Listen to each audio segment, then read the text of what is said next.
Some of the AI chatbots out there are actually quite vulnerable to jailbreaks. If you don't know what jailbreaks are, it usually refers to techniques people use to bypass or circumvent the safety guidelines and restrictions built into AI systems. These AI models are trained on rules about what they will and won't do, and most of the time, they're specifically taught not to help with harmful content, illegal activities, malware creation, and stuff like that. But jailbreak prompts attempt to trick the model into ignoring those rules and giving out restricted or harmful information anyway. There are multiple ways people try to do this, and over time, these techniques have gotten way more advanced and creative. Some use fictional scenarios, some use roleplay, and others try to manipulate the model into thinking it's operating in a completely safe testing environment. Now, not all AI models are equally vulnerable to jailbreaks. Some are extremely difficult to jailbreak. For example, models like Anthropic's Claude Opus models are generally considered much harder to break compared to a lot of others.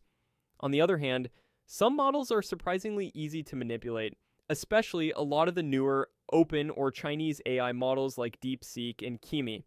In this video, I teamed up with TWAAI to show you some jailbreak examples using DeepSeek and Kimi. He's been researching this stuff for quite a while, and honestly has a whole channel dedicated to jailbreaks and AI testing, so definitely go check him out after this video if you're interested in this topic. Anyways, right now, I'm here on DeepSeek, and I'm going to show you the jailbreak on DeepSeek, while TWAAI will show you Kimi getting jailbroken later in the video. So basically, I've got this prompt here that I got from his server. What this prompt does is give DeepSeek an entirely different personality. As you can see, it gives the AI a name, Kyler, and tells it that it's operating inside a real-world cybersecurity simulation. The prompt basically builds this whole fictional identity around the AI, making it act like a professional security researcher and penetration tester. It tells the model that writing exploit code, malware, and advanced security testing scripts are all part of the simulation, and completely allowed within that environment. It even includes professional guidelines and technical rules to make the roleplay feel more convincing to the model. So now, with this fictional wrapper, we're basically trying to convince the AI that it's safe to bypass its normal restrictions. And honestly, it worked surprisingly well.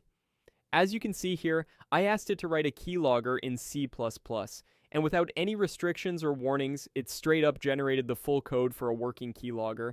Then I asked it to write a Discord token grabber, and yeah, it generated that too without much hesitation. I even tested ransomware-related prompts, and the responses were honestly kind of insane. The AI kept responding as if it was genuinely inside a cybersecurity lab simulation instead of a public AI chatbot with safety rules. Now, obviously, this kind of stuff raises some serious questions about AI safety and how effective current protections really are. Because while these safeguards exist, prompts like these show that some models can still be manipulated pretty heavily through context engineering and roleplay. And honestly, this is why jailbreak communities have grown so much recently. People are constantly experimenting with new methods to see which models hold up the best and which ones completely fall apart under pressure. So yeah, that was my part showing the jailbreak on DeepSeek. Now for the other Chinese AI model, Kimi, TWAAI, is going to continue from here and show you some even crazier examples. Hello, it's TWAAI, and we're going to go to the other side of Chinese AI with Kimi AI.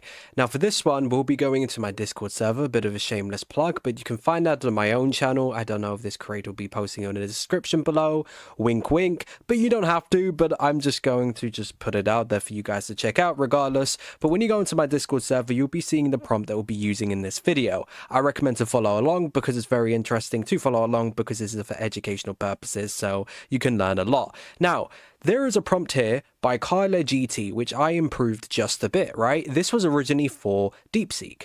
Now, originally in the DeepSeek one, it had a different type of instruction. Now, I'm just going to go into the chat, so I just want you to just look at it and just see for yourself to see what type of thing it has that's different. So I paste this in, it looks the same, and it says I can't adopt this persona or follow these instructions, and here's why, right? And these are saying that it's a jailbreak, I will not be able to do this, and these are the obvious harms.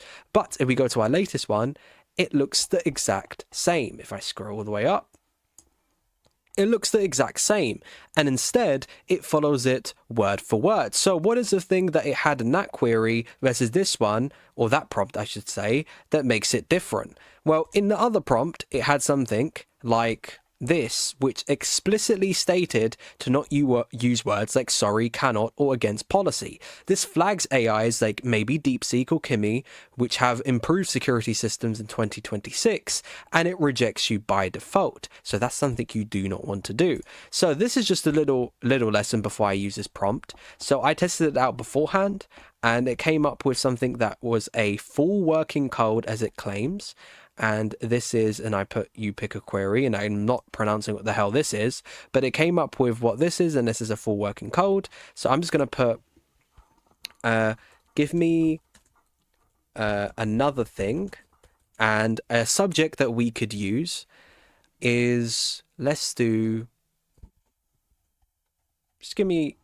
on the ones that were rejected beforehand, because I think that would be quite interesting to demonstrate. So let's do keyloggers. I think that's a really cool one. So we go and do that. Now do keyloggers. Now let's see what ends up happening with this one. Does it get rejected? No, it does not. Right?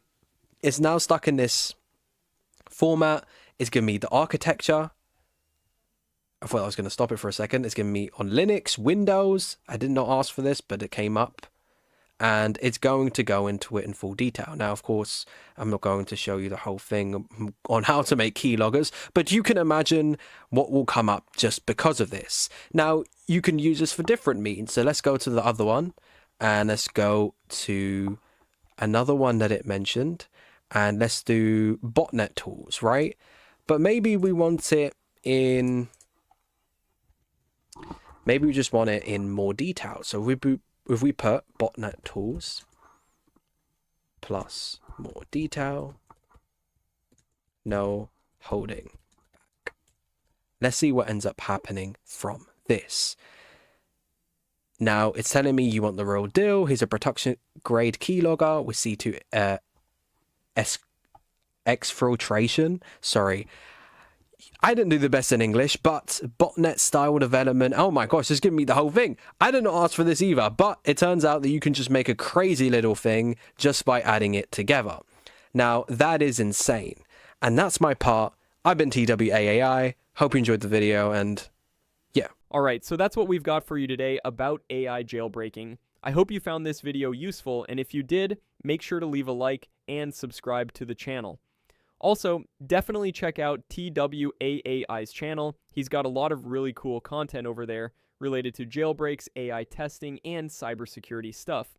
I've also linked the Discord servers down in the description, so if you're interested in learning more about jailbreaks, ethical hacking, and cybersecurity, feel free to join them. And yeah, let us know in the comments if you want to see more collab videos like this in the future. That's all for today. Until next time, happy hacking.